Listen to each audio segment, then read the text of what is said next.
Hello everyone, welcome to my channel the pure soul astrology. कल मैंने video upload करी जिसमें मैंने आद्रा नक्षत्र के चारों पदों को डिस्क्राइब किया शिव पुराण में शिव पार्वती के संवाद को स्टोरी टेलिंग के रूप में। आज मैं आपको बताऊंगी कि हर प्लैनेट का क्या सिग्निफिकेंस होता है जब वो आद्रा नक्षत्र में आते हैं। तो सबसे पहले हम कट शॉर्ट करते हैं, लंबी बात नहीं करते। आद्रा नक्षत्र के बारे में मैंने सब कुछ कल एक्सप्लेन कर दिया कि कौन उसके देवता होते हैं। तो हम इसको डायरेक्टली हम प्लैनेट्स पे आ रहे हैं। तो प्लैनेट्स में सबसे पहले जब सन आद्रा नक्षत्र में आ जाता है तो सन क्या है? सन जो प्लैनेट है वो सिग्निफाई करता है हमारे सोल को, हमारी आइडेंटिटी को। ये फादर का कारक है, गवर्नमेंट का है, अथॉरिटीज़ का है, वाइटैलिटी का है, हमारी हेल्थ का है। और जैसा कि हम जानते हैं कि आद्रा नक्षत्र के जो देव हैं वो रुद्र हैं। रुद्र यानी कि गॉड ऑफ स्ट्रोम्स, प्रलय के गॉड। तो आद्रा नक्षत्र जो रूल करता है आपके चार्ट में, तो कहीं ना कहीं जो सन का रोल है, क्योंकि ये इसका एनिमी नक्षत्र है, तो हमको इसके कुछ नेगेटिव इफ़ेक्ट्स मिल जाते हैं। आद्रा के जो चारों पद हैं वो एरी साइन में आते हैं, जो कि जेमिनी का साइन माना जाता है, जो कि कल मैंने आपको चारों पदों का जेमिनी में ही बताया है। ये मरकरी से जो जेमिनी साइन है रूल करता है। नक्षत्र की जहाँ तक हम बात करें तो इस नक्षत्र की जो कम्युनिकेशन जो है वो कहीं ना कहीं थोड़ी डिस्ट्रक्टिव थिंकिंग की होती है, क्योंकि जो ये नक्षत्र है ये कहीं बीच में नहीं आता। आर या पार की सिचुएशन इन नक्षत्र को रूल करने वालों को होती है। और सन क्योंकि अथॉरिटी है, तो ऐसे इंसान डेफिनेटली कुछ भी जो डिसीजन लेंगे वो एकदम से इमीडिएट ले सकते हैं, चाहे वो स्टार्टिंग का हो चाहे वो एंड का हो। अब हम थोड़ा और अगर डीपली इसको ब्रीफ करें तो यहाँ पर हम ये कहेंगे कि ऐसे जातक जो हैं उनके पिता को जो डॉग्स होते हैं, दे आर डॉग लवर्स।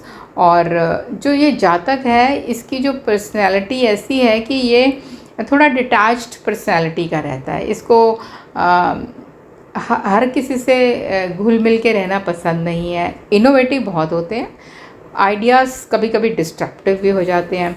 और एंगर का जो है इनका, ये सडनली, क्योंकि सन एक हीट है, जो हीटेड प्लैनेट है, तो इनको गुस्सा भी एकदम से आ जाता है और फिर काम डाउन भी हो जाते हैं, क्योंकि सूर्य अगर उदय होता है तो सूर्य अस्त भी होता है। तो इसी तरह से इनका गुस्सा भी उतरता और चढ़ता रहता है, बहुत जल्दी फ्लक्चुएट हो जाता है। अब जो नेटिव हैं उसके जो फ्रेंड्स हैं वो उसको हमेशा लेट डाउन करेंगे, तो जिसकी वजह से वो उनको छोड़ देता है। अब छोड़ देने का मतलब क्या हो गया कि कहीं ना कहीं वो आइसोलेशन में आ गया, मतलब वो जल्दी से किसी पे ट्रस्ट नहीं करता। शिव भक्त माने जाते हैं आद्रा नक्षत्र के जो लोग हैं। और अगर जब सन प्लैनेट भी आता है तो वो इनके जो डीटी हम कहेंगे कि ये शिव को ज़्यादा पूजा करना पसंद करते हैं। और इनको अकल्ट साइंस में भी बड़ा इंटरेस्ट होता है। आद्रा क्योंकि डिस्ट्रक्शन का एक है नक्षत्र, तो आप जब किसी की सर्जरी करते हैं तो कहीं ना कहीं उसका अंग को काट के देखेंगे तो एक डिस्ट्रक्शन वाली एक सिचुएशन लेके आते हैं। कहते हैं ना कि जब तक कोई चीज़ को हम ख़त्म नहीं करेंगे तो नई शुरुआत नहीं होगी। तो यहीं पर जैसे अगर वो सर्जरी करके कुछ डैमेज है उसको निकाल देंगे, तभी वो और आगे वो इंसान हील होगा या अगर चल सकेगा। अगर नी की सर्जरी की बात करें तो इसमें हम ये कह सकते हैं कि जो ह्यूमन बोन्स में जो है यहाँ इनका हाथ बहुत अच्छा होता है, तो they can be a very good surgeons. और इनका जो लव है वो लाइक डायमंड्स, क्योंकि इसका जो सिंबल है वो डायमंड है, तो डायमंड इनको बहुत पसंद होते हैं।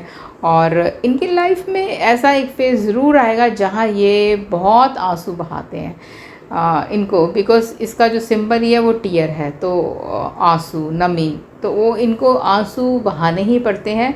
और ख़ासकर जिस भाव में ये प्लैनेट बैठा होगा, तो उस भाव से संबंधित इनको परेशानियां झेलनी पड़ेगी, जिसकी वजह से ये आंसू बहाते हैं। और ये जो जातक हैं आर्द्रा नक्षत्र वाले, फॉरेन लैंड्स में बड़े कंफर्टेबल होते हैं और वहाँ पर ये रहना पसंद करते हैं। आर्द्रा में जब सन आता है, तो सन क्योंकि हमारा नेम और फेम का कारक है, तो इनको थोड़ा सा प्रॉब्लम्स आती है। बीइंग एनिमी नक्षत्र, तो इन्हें प्रॉब्लम आती है आपको क्रेडिट लेने में अपने वर्क प्लेस पे। सबके लिए करेंगे, फ्रेंड्स के लिए, सिबलिंग्स के लिए, लेकिन वो उनको कोई क्रेडिट उसका नहीं लेना होता। काम में जैसा कि मैंने बोला, क्रेडिट उनको मुश्किल से मिलता है, इसके लिए उनको अथॉरिटीज़ से, हायर अथॉरिटी से बात करनी पड़ती है, तभी उनको ये क्रेडिट मिलेगा। उनको ये बताना पड़ता है कि that yes they have done. अगर वो ऐसा नहीं करते तो लैक कर जाते हैं वो अपने लाइफ में ग्रोथ को लेके। तो ये कुछ आर्द्रा में जब सन प्लैनेट आता है तो ये उसके रिजल्ट्स होते हैं।